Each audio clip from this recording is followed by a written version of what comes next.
Good evening, everybody, and welcome to Sip and Stay with Stephanie. Welcome to Sip and Stay with Stephanie. How y'all doing this evening? Y'all, for the last 5 minutes, I have been running around the house trying to get myself together for this Sip and Stay. So I'm about out of breath. Y'all pray for me. I need to get lose some weight, get in shape. Y'all pray for me. But all is well. I'm so excited to be with you on tonight. As promised, we're going to talk about the John Lewis Voting Rights Act, and I have some other information to share with you as well. So, look, y'all, let me pull up my chat so I can say hey to everybody, and then we're going to go ahead with our discussion. Y'all, look, y'all know I say I'm going to be brief, but tonight I don't even know. I've got so much information to share, but I might try to wrap it up because I have not had dinner. I had someone kind of do some work on the house a little bit. They were late. So y'all, I'm just in a tizzy right now. So I'm going to get myself together so we can do our sip and say. How y'all doing? Hey, Aunt Wanda, it's good to see you. Good evening. Glad you are here with us. Oh my goodness, y'all, I gotta log in so that I can chat with you all. I am so unprepared tonight, and I'm okay with that because I don't mind the unexpected. Everything definitely does not have to be perfect and in order all the time, praise God. So I'm gonna sign in so I can chat with you all tonight. And as promised, you all, I have y'all, I don't know how this is gonna go. I'm gonna just tell y'all if something happened to me on the air, y'all just pray me back to health, okay? But I have my rose tonight because as promised, I'm gonna do my she can. So you guys voted for me to open up the rose and drink it in front of you. And so I have that. Y'all, I said, y'all pray for me because I tried let's see, I think I already threw it away. I think it was the island citrus. No, it was the white linen or white something on Valentine's Day. I was being grown. So I cooked my dinner and sat down with a glass of wine. And y'all, I took one sip and it was about to knock me out. Really, y'all, it's only 8% alcohol and it was about to knock me slam out. So I didn't even drink the rest of it. I ended up pouring out the glass. And so that's why I'm like, if something happened to me on air, y'all pray me back because it's going to be all good. But I'm really excited to try the rose. I'm going to just be honest with y'all, that white, I did not like it. It was a little flat to me. I am not a wine connoisseur by any stretch of the imagination.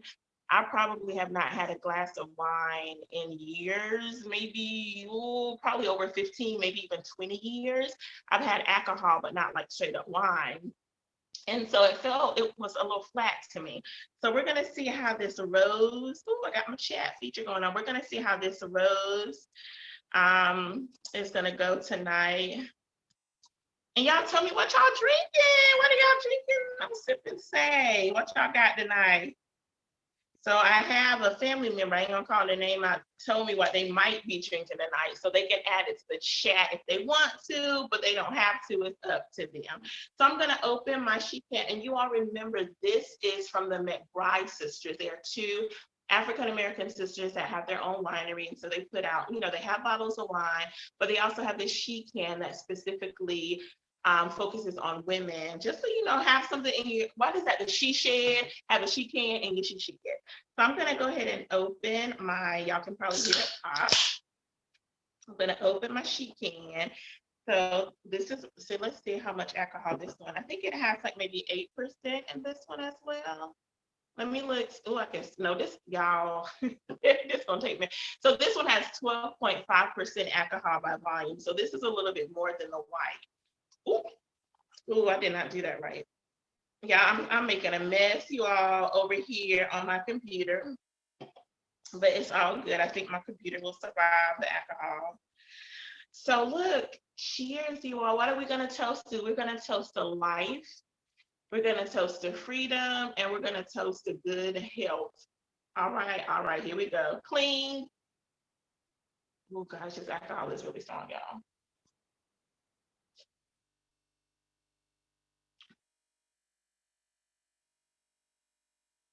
Maybe I got a bad batch. Maybe I got a bad, I'm gonna have somebody else to taste this because maybe I'm tripping. Because it doesn't taste like rose. I'm not sure what it should taste like. Like I taste that straight up alcohol. Now that's for sure. I taste the alcohol real good and clear.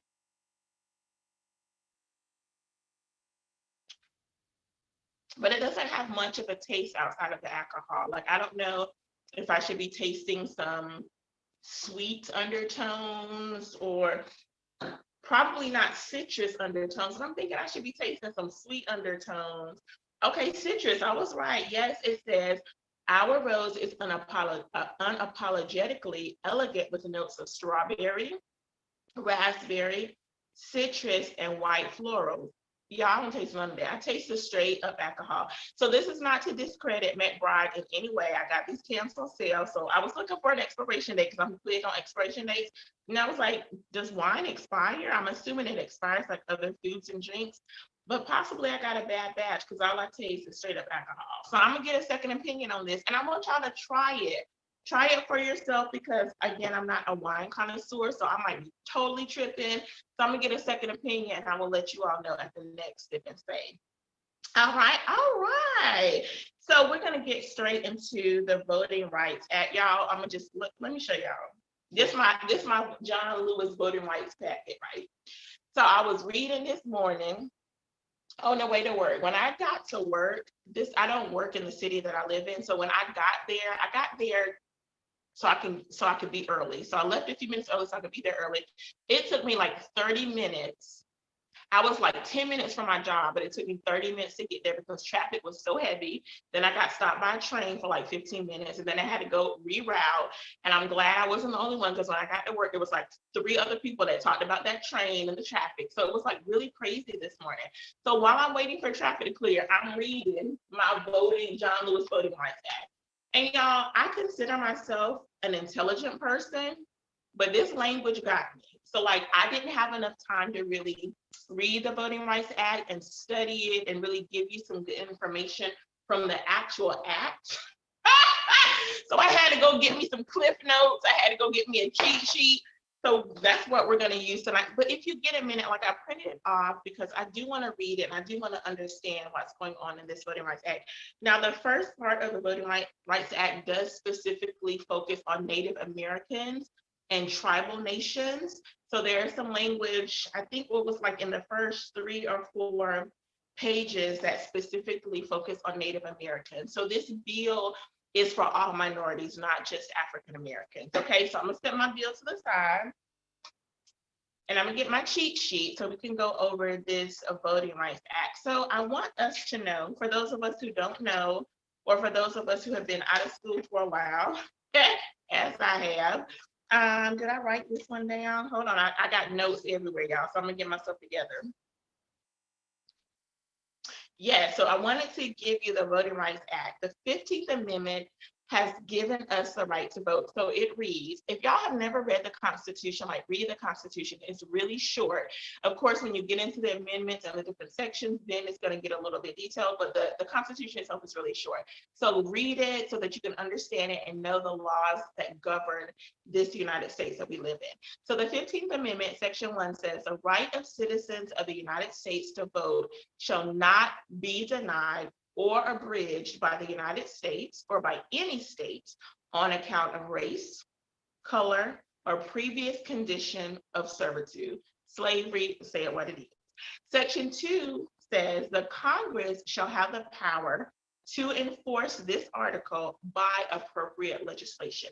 If you want to read the other amendments as well as the Constitution, go to constitution.congress.org. I'll put the link in the description so you can click on and read this and have this information for yourself. So that is the Voting Rights Act, 15th Amendment of the Constitution of the United States. So the Voting Rights Act of 1965 was signed into law by Lyndon B. Johnson on August 6, 65.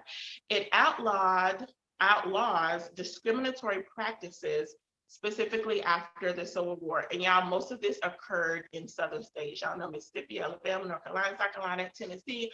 It occurred in mostly southern states where voting discrimination was. And so the Voting Rights Act helped to ultimately, I want to say eliminate these practices that were prevalent during this time.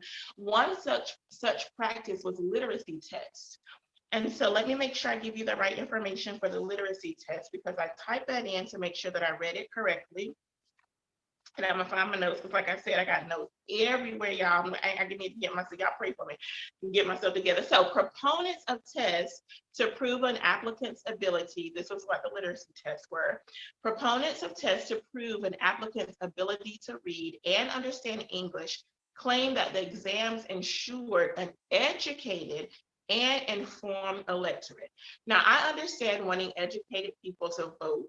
I get that part, but they knew, these white folk who put these laws into law, put these practices into law, knew that a lot of Black people, majority of the Black people in the United States of America, were illiterate because they were forbidden by law to learn to read and write, talking about some oppression, keeping your foot on someone's neck. So they knew that Black people, most Black people, were illiterate because of the laws that they established.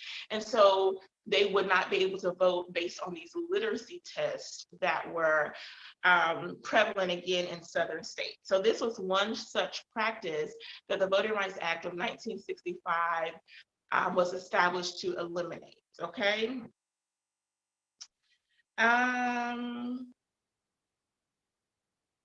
So I wanted you to also know that the Voting Rights Act ended the use of literacy tests in the South in 65 and the rest of the country in 1970. So the Voting Rights Act remained from 65 up until 2013. Y'all, let me tell y'all something. I don't know. Ignorant people amaze me. Ignorant people are dangerous, but ignorant people with an agenda are even more dangerous. So y'all know, with President Obama being elected, you know, he was a Black president. Technically, he was a biracial president. His mom was white. He was raised by his mom and his white grandparents. His dad was African American, but of course, he has brown skin, a brown wife, brown children. He's a Black man. What is it? 1/5 of Black blood, you Black. So anyway, when President Obama became president, served his 2 terms, it was thought that race discrimination, biases, bigotry was over, because what? We got a Black president. That must mean racism has ended. The devil is a lie, y'all. But that's what people thought. And so Shelby, the county of Shelby, went after the Voting Rights Act, in my opinion, using the fact that President Obama was elected president initially and then served his 2 terms. They went after the Voting Rights Act of 1965. Let me share, here it is right here. Let me share the information. In April 2010, Shelby County, Alabama, filed suit asking a federal court in Washington, D.C. to declare Section 5, and I am going to read Section 5 of the Voting Rights Act, but to declare Section 5 of the Voting Rights Act unconstitutional. Y'all, I laugh because it is crazy how the people in this world that we live, one nation under God, indivisible with liberty and justice for all, one nation under God. Like, if we're following godly principles, we wouldn't be trying to prevent people from exercising their right to vote and to do other things. That's my soapbox. Let me digress so I can read the rest of this Shelby case. So Section 5 is a key part of the Voting Rights Act because it requires certain jurisdictions with a history of discrimination, like Southern states, to submit any proposed changes in voting procedures to the U.S. Department of Justice, the DOJ, or a federal district court in D.C. before those laws are used or before they become in effect. Okay. This is basically to ensure that discriminatory practices are not used against people of color, which are considered minorities, as it relates to voting. So let me read Section 5, because I did print that off because I wanted to make sure I could read it to you. So Section 5 of the Voting Rights Act, it prohibits covered jurisdictions, again, those jurisdictions that have those discriminatory practices, it prevents them from enacting those laws. So what the Voting Rights Act of 65 did is those states had to get pre-clearance from the Department of Justice or from a federal district court in DC. They had to get pre-clearance before any changes could be made to the voting laws. Again, this ensured or was set in place to ensure that discriminatory practices were not enacted by states as it relates to voting, and in particular, people of color. So let's read a little bit more about this case, because the Supreme Court of the United States got involved and they made me mad. Yes, I had a few things to say. I'm not gonna say I'm on the air because I'm saved and ordained minister. I don't want y'all to think less of me because I'm human, so I won't use those words right here. But if you talk to me individually, we'll see what happens. So in September 2011, the U.S. District Court for the District of Columbia, it upheld the constitutionality of Section 5 of the Voting Rights Act. So we're good. September 2011. Then we get to May 2012. The U.S. Court of Appeals for the District of Columbia, again, they agreed with the district court that Section 5 was constitutional, means it was right, it was needed in order, again, I'm gonna say it for the third time, to eliminate those discriminatory practices. Shelby County, Alabama, I'm surprised it wasn't in Mississippi, but Alabama, they didn't stop there. They took their case to the United States Supreme Court. The Supreme Court, you all, agreed with this county, and it allowed Section 5 of the Voting Rights Act to be gutted. After this happened, I don't have a date. Oh, yes, I do have a date. June 25th, 2013, the Supreme Court ruled that the coverage formula in Section 4B of the Voting Rights Act, which determines which jurisdictions are covered by Section 5, because again, those jurisdictions that had those discriminatory practices, they were considered those covered areas that had to get the pre-clearance. So they considered, or they determined, excuse me, let me backtrack. So the Supreme Court says it was unconstitutional because this particular Voting Rights Act and the formula used for the pre-clearance was based on an old formula. As a practical matter, this means that Section 5 is inoperable until Congress enacts a new cover age formula, which the decision invited Congress to do, which is why we have the John Lewis Voting Rights Act proposed, because this would be the new legislation that would help to pretty much undergird the 65 Voting Rights Act, because it serves to reinstate this gutted portion of Section 5. Okay, I know that's a lot, but y'all got it. After the Supreme Court struck down the pre-clearance that was needed for states who had a history of discriminatory practices, once this was gutted, if I remember my numbers correctly, if I don't have the number correct, I'll look it up and put it in the description. If I'm not mistaken, it was over 400 new laws across the United States that were proposed in different states in order to have discriminatory practices against people of color. I don't know if the United States Supreme Court understood what they did by taking this part, Section 5 of the Voting Rights Act of 65, by taking this section out. I don't know if they understood the ramifications that this would cause against people of color, but this is what they did. This is what they did. So now we have voting rights activists fighting against these laws that have been proposed to keep Black and brown people from voting. Do I have some examples? Yes, I do. Let me see where my notes are. So this terminology of cracking and what's the other, and submerging. I don't know if you're familiar with these terms. I've heard these terms before, but I am not familiar with them. So I had to do a little bit of research about what they mean. So I'm going to share that with you. And of course, if somebody has some more knowledge about this, feel free to share it in the chat. Feel free to add it to the comments so that we can all be fully educated about what's going on in our country. So cracking occurs when election officials split a single minority community in enough different election districts that even if the community voted as a block or as a community, it could not influence any single district's election.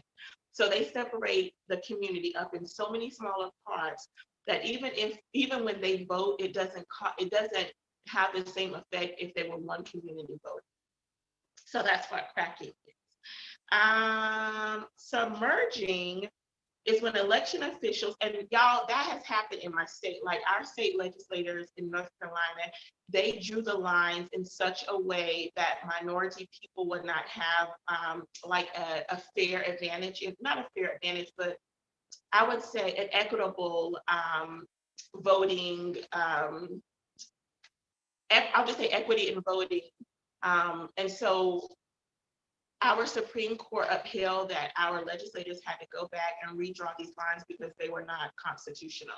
So that has happened in my state. What has happened in your state? Add it to the chat, add it to the comments. Like, I'm curious to know what's going on in your state. But that's what happened in North Carolina. So our legislators are working to redraw the districting lines. They pushed our voting back to May, but they were trying to push it back to June. I think I mentioned this last Sip and Say. They were trying to push the primary voting back to June so that it would give them enough time to redraw the maps. But when they took a look at the dates for the voting that they proposed, they recognized that it's the last week of school. A lot of the voting precincts are at our schools, and they are thinking about how is that going to affect like graduations, how is that going to affect the celebrations that teachers are given for their children at the end of the year. So they are having conversations about what that will look like, if June is going to be a good time to do the primary votes. So I'll have to keep you all in tune to what the final decision is, again, in my particular state. Sharing in the chat the comments about what's happening in your neck of the woods, as Al Roker said. And so getting back to the submerging is when election officials might dilute a minority community's voting power by submerging it into a multi-member district with enough non-minority voters to routinely defeat the minority community's chosen candidates. So in other words, for those communities that have like two or more district members, what they'll do is they'll take these smaller counties that are full with Black folk, they'll submerge them into white communities where their vote really won't matter. The white vote will outnumber the Black votes, and that is a way that they will keep Black and brown people from voting on the candidate that they feel will be best for them and their community. So again, the cracking and the submerging are two ways that legislators use voting rights laws in order to keep people of color from voting, or in order to keep their votes from really mattering in our primary and all of our elections. So y'all do some research for yourself, get the information for yourself, know what's going on in your local community, in your local government, in your state government, and the federal government, so you can see and know, be informed, and fight if you need to against unfair practices in your community. Y'all, it is happening all over the United States of America. And you know what, y'all, if Black and brown people, if our votes didn't matter, they would not try so hard to suppress our votes. And it's so interesting because voting is a right for all American citizens, but white people feel like they have to do what they always do: use fear, use legislative tactics, use their playbook in order to keep Black and brown people from voting. But y'all, we're not having it. We're going to do what we need to do to stay educated and to fight against these these discriminatory practices against our people. All right. So the Voting Rights Act, let me share how that will help to combat some of these unfair voting legislations that have been put into place in our states and communities across the United States. So let me see if I have just a little bit. Okay, so this is what the John Lewis Voting Rights Advancement Act, this is what it will help to do. It will allow federal courts to immediately halt questionable voting practices until a final ruling is made. Remember, I said earlier that they have to take that pre-clearance to the Department of Justice or the district court in Washington, D.C. So it will halt questionable voting practices until a final ruling is made by these bodies. Again, this provision, it recognizes that when voting rights are at stake, prohibiting a discriminatory practice after the election has concluded it is too late to truly protect voters' acts.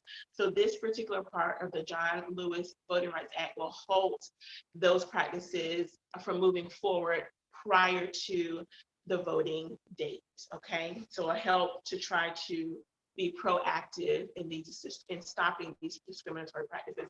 This kind of, it triggered a memory for me, but I think I lost it. So if I think about it, then I'll bring it back up. So it also gives the Attorney General authority to request that federal observers be, oh, I know what it was. Trump supporters wanted, there was a huge uproar, y'all, when they thought that the 2019, not 2019, but the 2020 election, there was such a big uproar that Biden cheated, that there were dead people voting, that there were one person voting multiple times. Like, they refused to accept the election votes, even though Biden and Vice President Harris, they won by millions of votes over Trump. Unfair practices, they wanted to holler, unfair practices, Trump really won because of whatever, but yet they are willing to agree to allow discriminatory voting practices against Black and brown people. They don't want it for themselves, but they don't care if it happens for brown and Black people. Y'all, come on, somebody. The Bible says that you need to be either hot or cold. You need to be lukewarm. Sweet and bitter cannot flow from the same fountain. So if you want those practices for yourself, then extend that same courtesy to other people. But that's a lot of white folks. They don't want to do it because they feel like they're the supreme people. What they want should happen, regardless of how it affects other people. Anyway, that's my soapbox. I'm going to digress to the John Lewis Voting Rights Advancement Act. So again, it gives us Attorney General authority to request that federal observers be present anywhere in the country where discriminatory voting practices pose a serious threat. It also increases transparency by requiring reasonable public notice for voting changes. In other words, if we have 100 precincts, or 100, not precincts, but 100 voting places, and y'all decrease it to 25, then y'all need to let the community know in advance so that they can make the arrangements they need to make, instead of letting them know or letting us know a day ahead of time. Give us some advance notice with any voting rules, guidelines, or policies that are being changed. So the John Lewis Voting Rights Act will help to eliminate some of these discriminatory voting practices, especially when y'all closing polling places, or you're taking mail-in ballots away, or you're taking the mail-in voting boxes that people use to drop off their mail-in ballot. You're taking those out of communities where we can't use them. And so again, John Lewis Voting Rights Act will help to decrease this and hopefully eliminate this practice. It will also include a retrogression, let me make sure I'm saying this right, retrogression standard for already enacted but not yet implemented measures. I should have done some research on that. I'm gonna do some research on it, and I'll add it to the description so that I can make sure that you understand that in plain English. It helps plaintiffs to seek injunction relief for voting rights violations in the lead up to an election. It also establishes a grant program for small jurisdictions to help them comply with the bill's various notice requirements. And like I told you all, the bill is extensive. It is very detailed. I will actually put the link in the description so that you can take the time to read it for yourself, know it for yourself, understand it for yourself. So these are just some highlights of the John Lewis Voting Rights Act. Will help, as I said earlier in the broadcast, it will help bring that pre-clearance back. It will help to eliminate or bring back the guidance for states who are using those discriminatory practices, it will bring back that pre-clearance if they want to change any voting laws, okay? So we need this John Lewis Voting Rights Act. We need it, y'all, to be, to pass. It's passed in the Senate. It has not, excuse me, did it pass in the House or the Senate? Let me look it up because I didn't type that in to make sure that I'm giving you accurate information.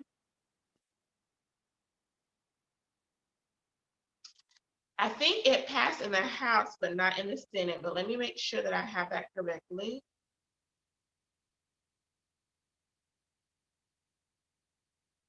Y'all give me just a second, I'm gonna get this for you.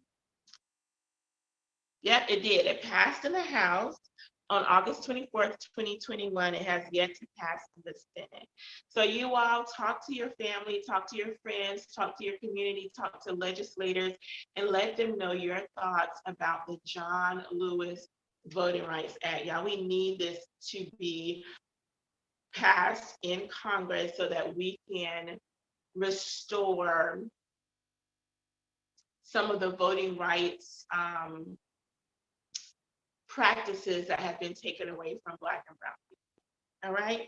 All right. So I think that's all I want to say about the John Lewis Voting Rights Act. Let me make sure that I have all of the information that I want to share with you.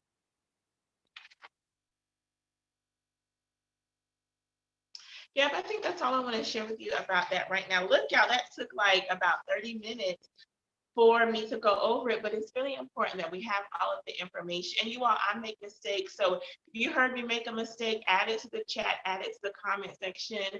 I will definitely make the corrections because I'm human. And I do, again, I type the information, and let me share with you where I got the information. From the Brennan Center of Justice, I got some of the information from their website. From Congressman Stephen Horsford, if I said your name incorrectly, I apologize, but he serves the 4th District of Nevada, so I got some of the information from his website as well. And then just some research I did on other sites just to compile the information that I shared with you tonight. And again, we need this for Black and Brown people to have safety and security in voting in our primary elections, in our presidential elections, and all of our elections. We need this John Lewis Voting Rights Act. We need it passed. So that is the information I wanted to share with you about that. I'm really feeling the effects of my couple of sips, y'all. I'm gonna take a quick sip. I'm gonna take a little sip. I should have bought some water over here. That is really sorry. I should have bought some water over here, but it's all good. And so,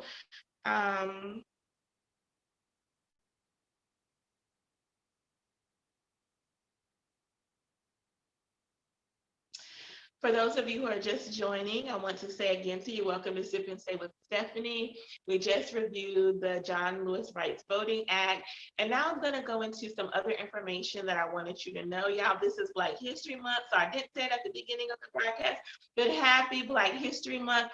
I was going to do some Black history facts for you tonight, but I'm going to save that for next Thursday. Next Thursday is going to be all about Black history facts, okay? So there was some other information that I wanted to share with you tonight. So I'm going to get into that right now. So y'all, I don't know if you are aware, but the McMichaels are back on trial for hate crimes. Let me make sure I have that.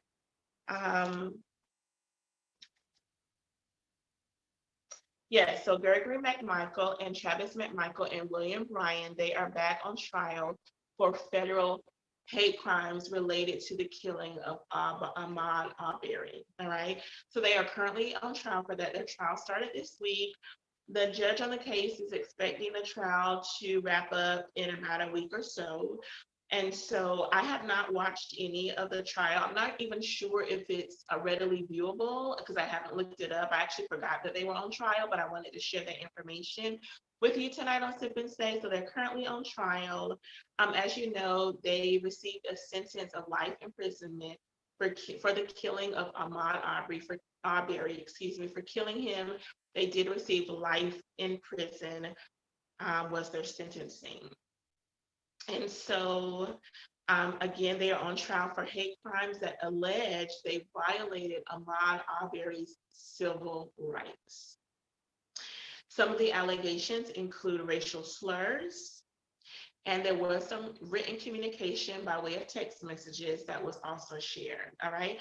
So the text messages allegedly indicated how angry Travis McMichael was, in particular against Black and brown. So let me see if there's anything else. Oh, the attorneys for the McMichaels and for Brian, they acknowledged that their clients had made racially offensive marks, but they urged jurors to decide the hate crimes case based on facts rather than the raw emotions such words may stir.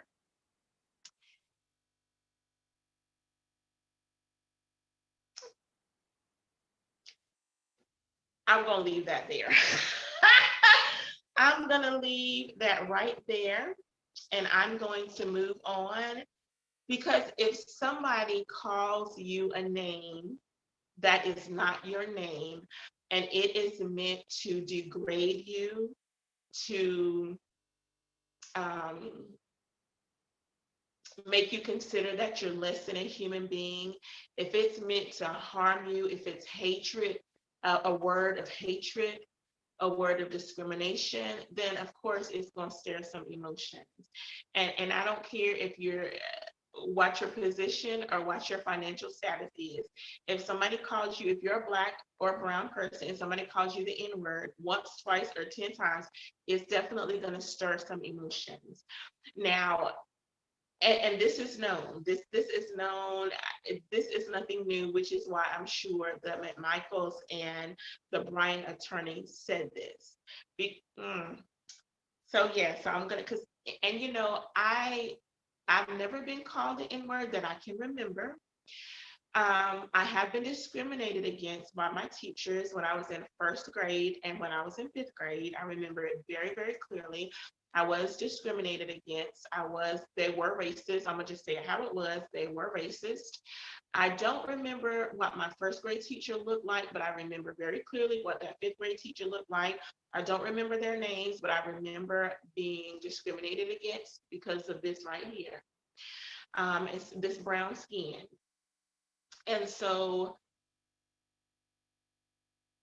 again, racism, discrimination, it does stir up emotions. If you've never experienced discrimination or racism, you won't understand what that feels like. White people will never understand the harm that the N-word has caused our ancestors and that still causes our community today. They will never, ever be able to understand the pain, the hurt that is behind that word. I don't even fully understand the pain and the hurt behind that word. I've heard my grandfather talk about it, but because I've never been called that repeatedly, I don't fully understand the pain behind that word. I don't have the full experience of that pain because I did not grow up in a time where that's what you were called in, like all the time. And again, I've never been called that word to my face. I don't know what would happen if I am ever called that to my face. I can't even say what I might say or might do. I have no idea, but I do not fully understand the pain behind that word. And so I find it very interesting that the attorney said that, because I think that while he doesn't understand it and he can never relate to it, I think he knows enough about it and how it does stir up emotions in our people to tell the juror, don't allow the emotions that these words stir up, don't allow that to influence you. Well, the McMichaels and Brian apparently, allegedly, allowed it to influence their hate towards brown and Black people and towards Ahmaud Arbery in particular, which is why they chased him down, gunned him down, killed him. Moving right along. Moving right along, I wanted to share this information with you because I don't know if you know about this. I heard about it on the news this morning. Oftentimes, I don't turn on the news when I'm getting ready for work, but I think these last like 2 weeks, almost every single day. I turned on the news mainly to listen to the weather, but I also have been wanting to know what's going on in our world, just in general. So I heard this. I was actually in my bathroom doing whatever it was I was doing. I don't know exactly, but I was in my bathroom when I heard this, and I immediately, because I turned up the volume on the TV loud enough for me to hear it in the back room in the bathroom. So I immediately came out and I listened. Like I stood there for a few minutes and I listened to the report. I listened to this young man speaking, and I also listened to his mom, and I actually watched the video. But if you haven't heard about it, there is a young man. I wrote his name on this page. Yep, Zaiki. I'm hoping I'm pronouncing your name correctly, but Zaiki Hassan. He is age 14. He and another teenager who was said to be 17, I don't have his name. Zaiki is black. The other team was white. They got into a fight at a mall in New Jersey. Let's see if I wrote down the mall. It was in Bridgewater. I did not write the name of the mall down, but in the video, I encourage you to go back and watch the video for yourself if you haven't seen it already. But in the video, you can clearly see Zaki and this other team, they are like face to face, like they are face to face, and they are exchanging words. I did not hear clearly what the words were, but they were exchanging words. So there was some finger pointing, and then the two got into actual fight. There were some punches thrown, some bodies were moving, and this was all being recorded by, bystanders at the mall. So what happened was this, the white teen was said to have been bullying a younger teen and Zaki came to the younger teen's rescue. He came to his rescue. So this is what the teen said himself, and I heard him say this when I was listening to the report this morning. This is what Zaki said. They basically tackled me to the ground. Oh, I didn't tell you. So this is what happened. Someone called the police. I didn't give you the rest of the story, right?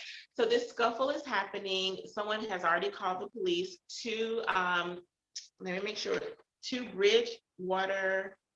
Let me make sure, Bridgewater police officers. Yes. Two police officers came. They were both white, one male, one female. They came, they broke up the fight. The male police officer put Zaki to the ground, put his knee on his back. This is me seeing the video for myself, and he proceeds to handcuff him. While this is happening, the female white officer, she's telling the white teen to sit down on a couch. After he sits down on the couch, she turns her back to him, goes to the black teen, Zaki, who is on the ground with the white police officer's knee on his back. She proceeds to put her knee on his upper back as this officer handcuffs him, excuse me. Only Zaki was handcuffed. The white teen was allowed to sit on a couch while they had Zaki face down on the dirty mall floor with their knees in his back, and he was being handcuffed. Zaki was 14, like I already said. The other teen was said to be 17 years old. Zaki was really thin, y'all. He was a very thin young man. He is a very thin young man. The other teen was a little bulky. He wasn't long, but he had a little weight on him. So why they decided to handcuff Zaki and allow the white teen to sit down, it was racially motivated. Y'all can say what y'all want to. I believe that it was racially motivated. They are fighting each other. They are in a fight with each other, but the white teen is told to sit down on a couch while the black teen is immediately pushed face down on the floor, knees in neck and knees, excuse me, not in neck, but knees and back and handcuffed. The police officers either should have handcuffed both of them, or they should have told both of them to sit down. You sit down on this side with one of the officers with him. You sit down on this side with the other officer with him. You can't tell me that this was not racially motivated. They handcuffed this black child, y'all, and let that white teen sit on the doggone couch. They didn't handcuff him. The white female officer turned her back to him. He could have took off and ran if he wanted to. And I'm pretty sure they would not have chased him because they quote unquote had what they wanted. They had the black teen. It was racially motivated. Yes, it was. So this is what Zaki said. He says, they basically tackled me to the ground, and the male officer put his knee in my back, and he started putting me in cuffs. Then the female officer put her knee on my upper back and started helping put cuffs on me. And he, and in parentheses, a white youth, was sitting down on the couch watching the whole thing. Now, what kind of message did these police officers send to this young Black teenager, Zaki? And what message did they send to this white teen sitting on the doggone couch while Zaki face down on a dirty mall floor? What kind of message are you sending? Ooh, I'm glad I don't have kids, y'all. Oh my Lord, I'm glad I don't have children, because I can only imagine what kind of parent I would be, and I'm gonna just leave that there. And so his mom did, you know, she said a few things. I don't think I wrote down or typed in what she said, but she was very upset that this incident happened. Let me also share this about what Zaki said. When he was asked about being restrained, this is what he said. I was like, calm, because I knew not to be scared. Just stay calm and not move and do what they tell me to do. Every parent, you guys have heard me say this before, every Black parent has to have a talk with their Black children, both male and female, about how to conduct themselves in the presence of a police officer.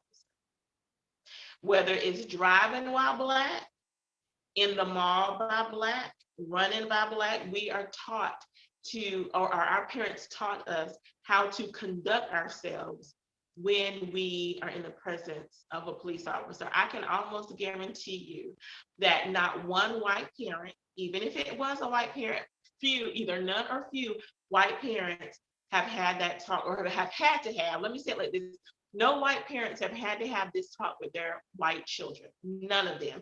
If they had the talk, it's because they decided to do it, but not because they had to do it. Black parents have to have this talk with their Black and brown children, because we have a history of being lynched, of being murdered in this country. And the people who have murdered us, white moms, police officers, do so with very little to no repercussions. So it has been acceptable. I'm glad I don't have kids. That's all I have to. I am so thankful that I don't have children. And Zaki, we are praying for you. Our thoughts again and prayers are with you. We pray that you get the justice that you so rightly deserve because of this incident. As of this morning, those police officers were still working. They were not put on administrative leave. Perhaps by now they have been put on administrative leave. I do not know, because I did not get an update on the case before this broadcast. If I do see an update, I will add it to the description so that we can see if Bridgeport, or not Bridgeport, but Bridgewater, if their police offices decided to take some action against these police officers. If I get that information, I'll add it to the description.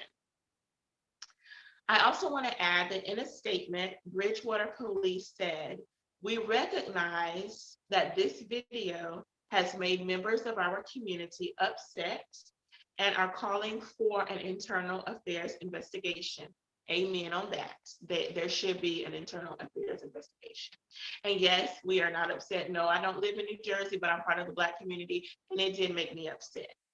The officers were able to respond quickly to this incident and stop it from escalating because of a tip we received from the community. We have requested that the Somerset County Prosecutor's Office assist us in this matter. Sometimes the police get on my nerves. This is Sip and Say with Stephanie. I'm gonna say it how I feel it. Sometimes the police and leaders of the police department and spokespersons for the police department, sometimes they get on my doggone nerves. I don't know why they put out this statement. I would have rather for them not to have said anything at all than to put out a statement like this. The video clearly, like whoever videoed it, it is very clear the set of events that happened with the two teens, again, in each other's face, when Zaki was handcuffed. Now, the video did not show what happened after those two police officers put their knees on his back and handcuffed him. We don't have that video, or at least I didn't see a video or a portion of the video that showed what happened. I don't know if they took him off the jail. I don't know if they eventually uncuffed him. That part I do not have. If y'all have that information, add it to the chat, add it to the comment section. And again, I will add updates to the description. Anywho, the family of Zaki has retained the services of attorney Ben Crump, and I'm glad that they did. Before I read attorney Ben Crump's statement, let me read this to you. In this statement, Governor Murphy, I had his name down. I'm gonna look it up really quickly because I want to get his name, because I didn't write it down. I was looking at Phil Murphy, that's his name. So Governor Phil Murphy, this is what he said. He's a governor of New Jersey where the incident took place.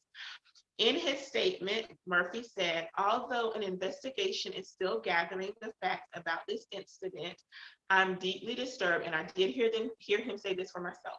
I'm deeply disturbed by what appears to be racially disparate treatment in this video. Yes, it is. And yes, it was. We're committed to increasing trust between law enforcement and the people they serve.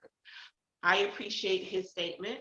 I don't know anything about Phil Murphy, Governor Phil Murphy. I don't know his history, but I appreciate this statement, and I hope that these police officers are held accountable for the actions that they took against Zaki, because it was uncalled for and unnecessary. Attorney Benjamin Crump, or Attorney Ben Crump, this is what he said as it relates to Zaki. Zaki, an 8th grader, was noble to defend his friend from bullies.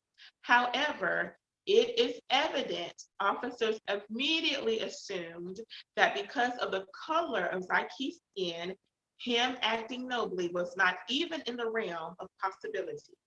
That video says it all. Attorney Ben Crump goes on to say Zaki was no more a threat to those officers than the white team who fought with him. This is another example of the kind of racial bias that we need to root out of our system of policing. These officers need to be reprimanded and retrained to overcome the implicit bias, I'm about to say biases, but bias that results in unequal and often dangerous treatment of Black people. That is a statement by Attorney Ben Crump. I found that statement on NBCnews.com. And there is also a statement that Attorney Ben Crump put out on his Twitter page. I did not get an opportunity to read it, but I'm pretty sure these words are also in the statement that he put out on his Twitter page. So you all,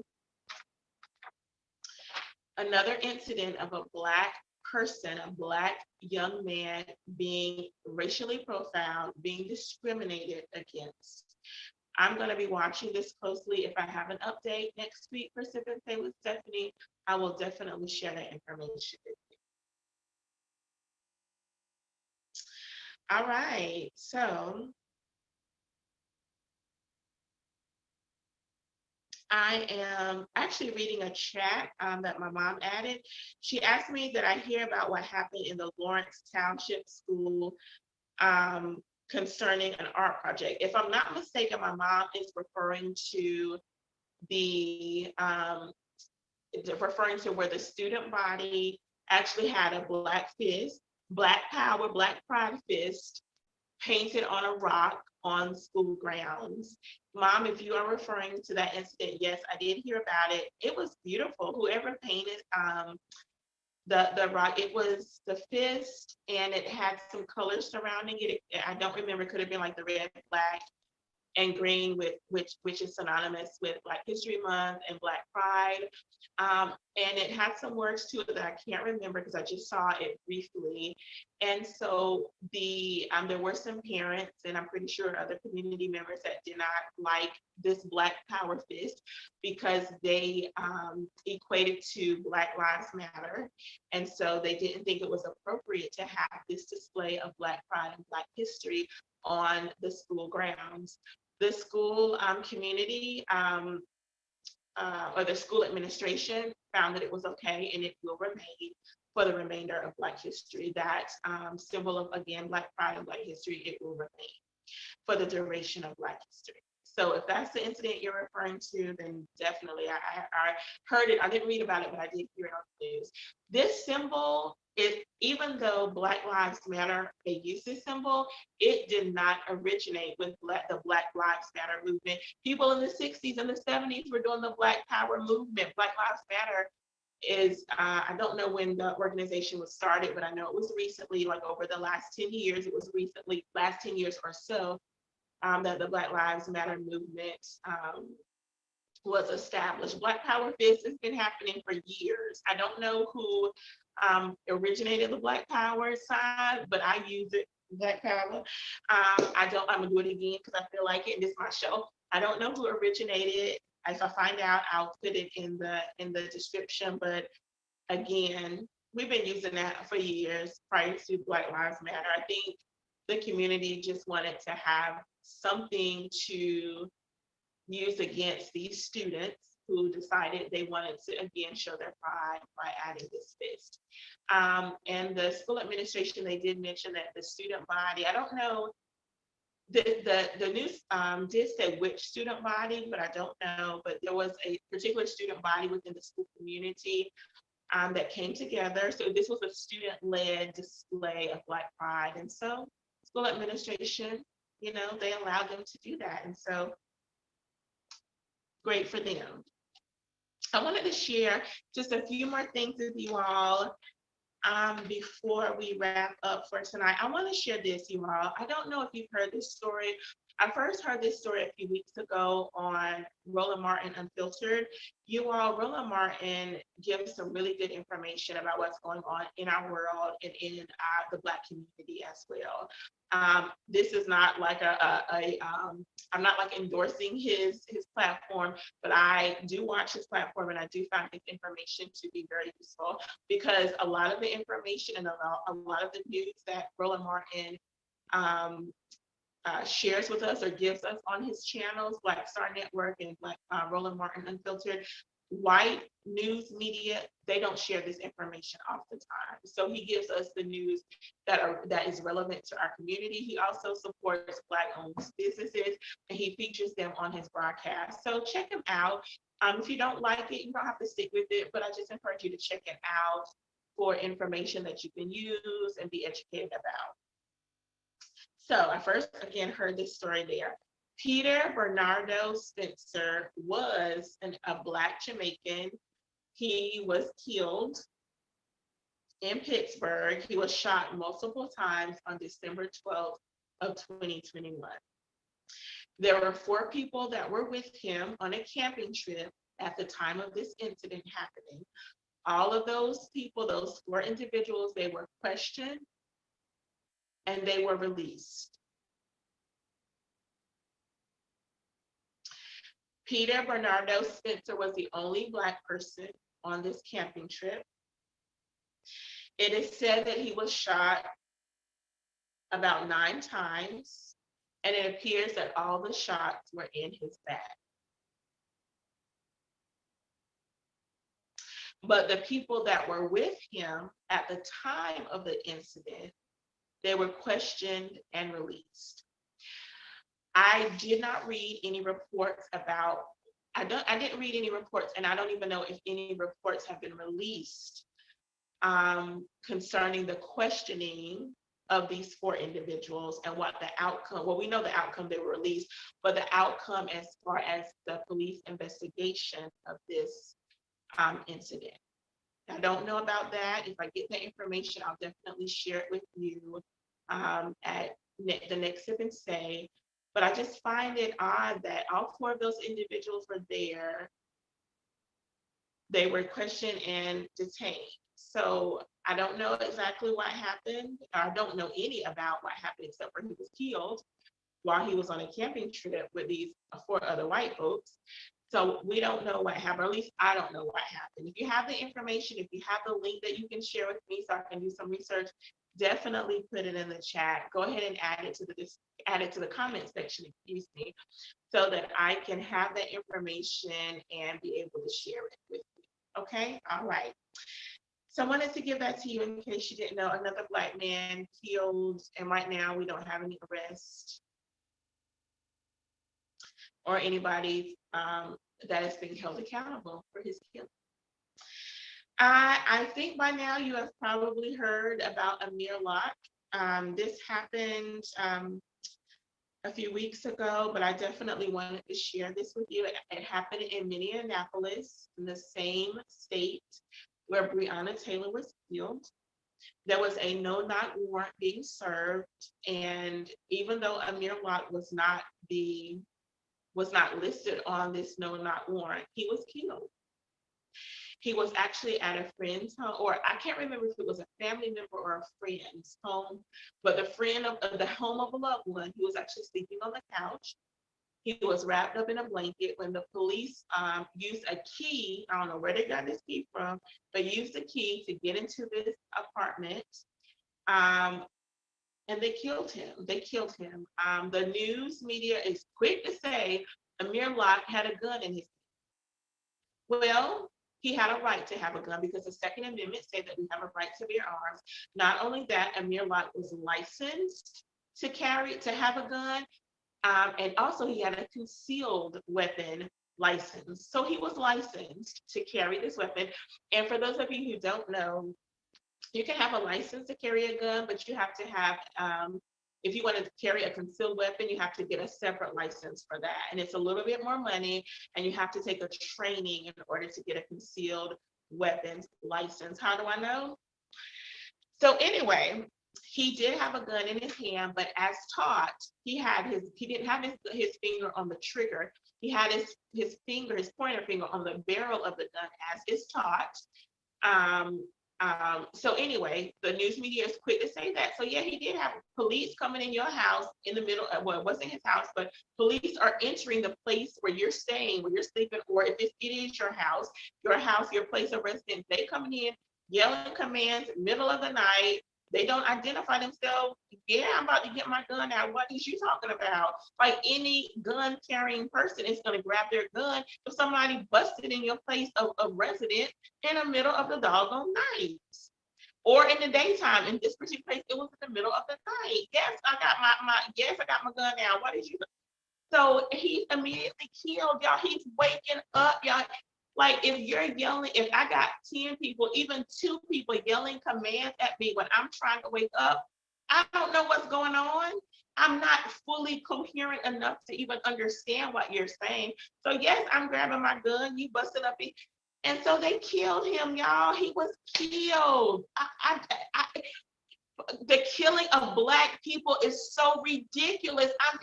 I mean, just without thought, like you couldn't give this boy a second to understand what was being said to him before you kill him.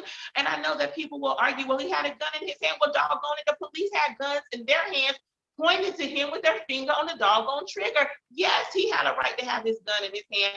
Again, his finger was on the barrel, not on the trigger. So why are you shooting and killing? He's dead, y'all. Amir Locke, they've already had his funeral.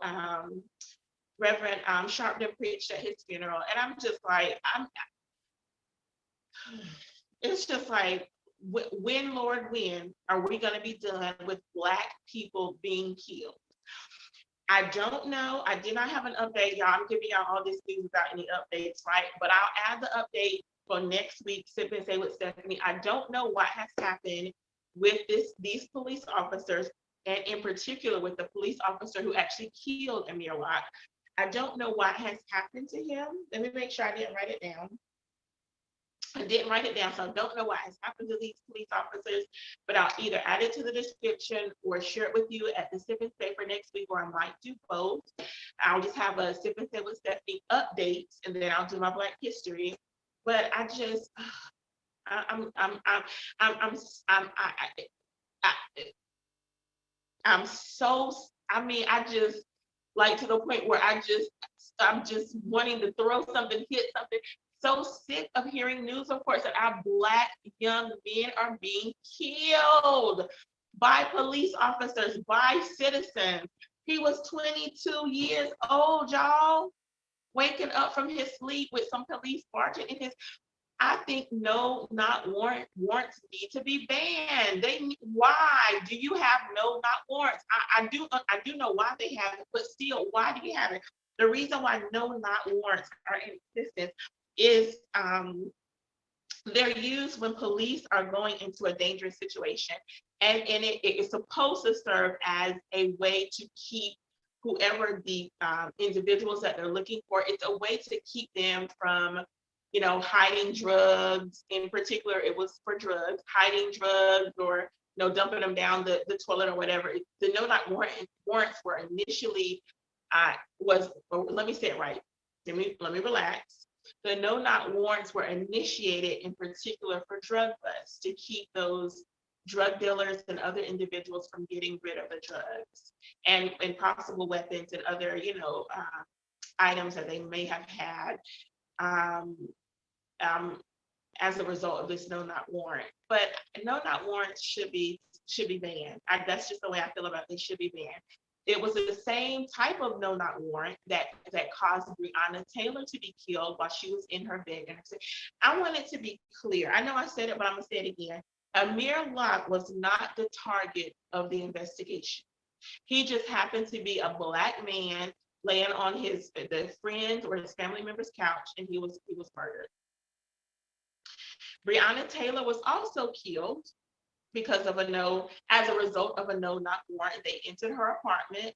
Her boyfriend did have a gun. I can't remember if he was licensed to carry or not, but she was killed. She was murdered in her sleep because of a no not warrant. And do y'all know that Officer Brett Hankinson, he faces charges for his role in Breonna Taylor's murder. He'll be serving, or he's not serving time, but he will be on trial for his role in Breonna Taylor's murder. But get this, y'all. He's not on trial for killing her. Like nobody, I said nobody has been held accountable for Breonna Taylor's murder. No, not one. Not one police officer has been held accountable for putting bullets into Breonna Taylor's body. However, Officer Brett, I shouldn't even put officer in front of his name, but Brett Hankinson is charged with 3 counts of wanton endangerment for firing into a neighboring apartment while serving a no-knock warrant at Breonna Taylor's apartment on March 13, 2020.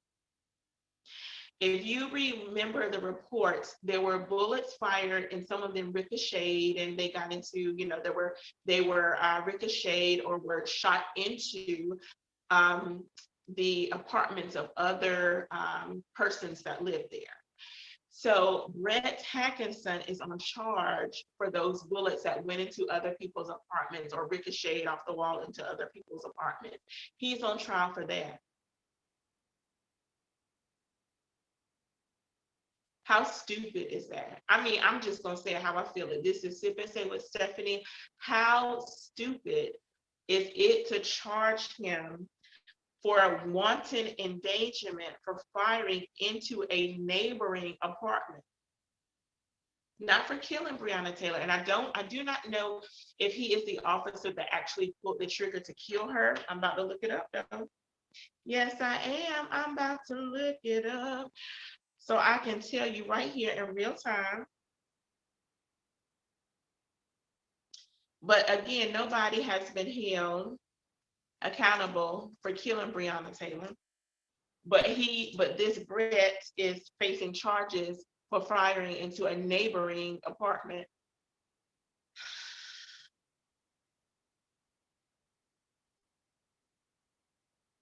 So he was fired in June 2020.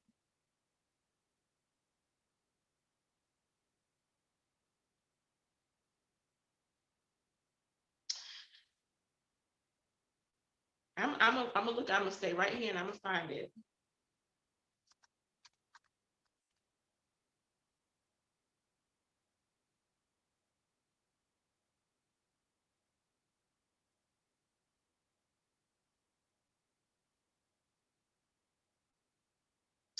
So so these were the white officers involved in serving the no-knock warrant: Jonathan Mattingly, Brett Hackinson, and Miles Cosgrove of the Louisville Metro Police Department. They were the ones who were serving this no-knock warrant.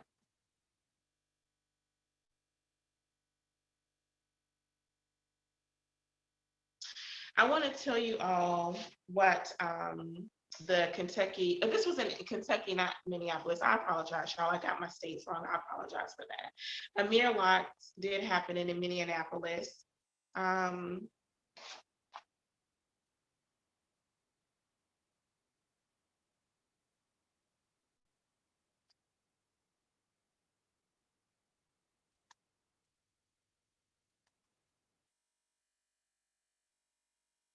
Yeah, in Louisville, Kentucky. I apologize for that. I did say that wrong.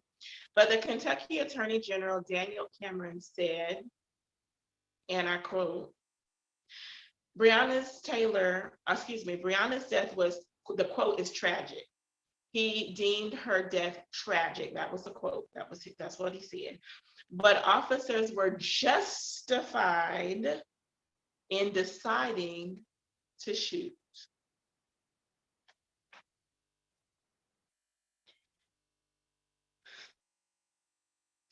When I was looking over this case and I was looking over Amir Locke's case, it first, for some reason, Just Mercy came to mind. If you all know or have seen the movie Just Mercy or have read the book by Brian Stevenson, he is an attorney who seeks justice for all individuals, in particular those individuals who are on death row. And so Just Mercy takes you on his journey with one of his first cases with Walter McMillan, who was accused of killing, yes, a white woman. Her name was Rhonda Morrison. She was 18, but I can't remember. I think this happened in Virginia, if I'm not mistaken.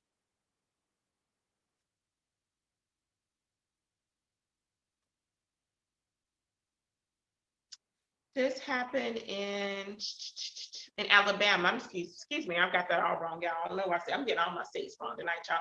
But this happened in Monroeville, Alabama.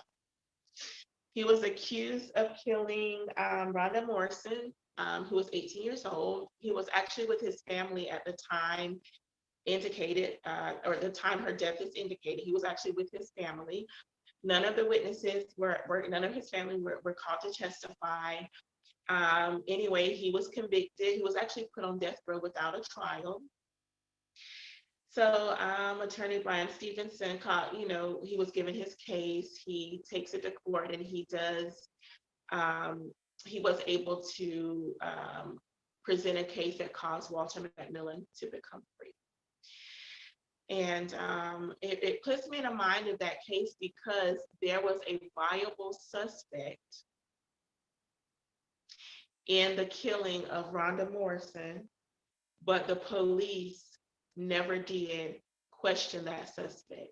They never brought that suspect in for questioning.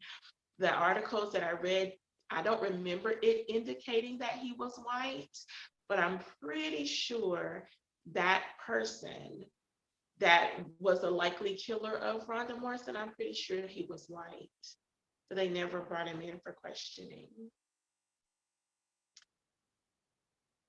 This is Black History Month. and I'm having to give you reports about Black people being killed. We should never be killed, whether it's Black History Month or not. In my house, every day is Black History Month. It's Black History Month 24/7, 365, every second, every minute, every hour, every day, every week, every month, every year, every decade, every century, every bicentennial is Black history in my home, in my life, in my family's lives. But man, I'm telling you, I'm so sick and tired of our Black children, our Black young people, our Black community being killed. It's just like, I know this has been going on for centuries. When, doggone it, when is it going to stop? Qualified immunity needs to be, the Supreme Court wants to strike down Section 5 or parts of Section 5 of the Voting Rights Act. What they need to do is get rid of qualified immunity so that these police officers can be held accountable for their actions. Because right now, any civil cases that are filed against them, that community, that city, that state, that city, that county, they pay for it. Your tax dollars are paying for these police officers when civil cases are brought to trial and the families win. Your taxpayers' money is paying for these police officers to get off, to just freely roam, roam in their community, do what they're doing. They don't have to pay anything. I'm assuming they're paying taxes too, but they're not paying their fair share in killing our brown and Black people. Take away qualified immunity so these doggone police officers can be held accountable for killing our brown and Black young people and adults. Let them feel it. Let them feel it in their wallet, and I guarantee they will take a second thoughts. They will take a minute more, a few seconds more before they pull the trigger and kill our children and kill the adults in our community. I promise you, hit them in their wallets and they'll think twice about it. But see, right now they're not being held accountable in the law. They're not being held accountable in their precinct, and they're certainly not being held accountable when civil cases are brought before a jury or before a judge. They're not being held accountable.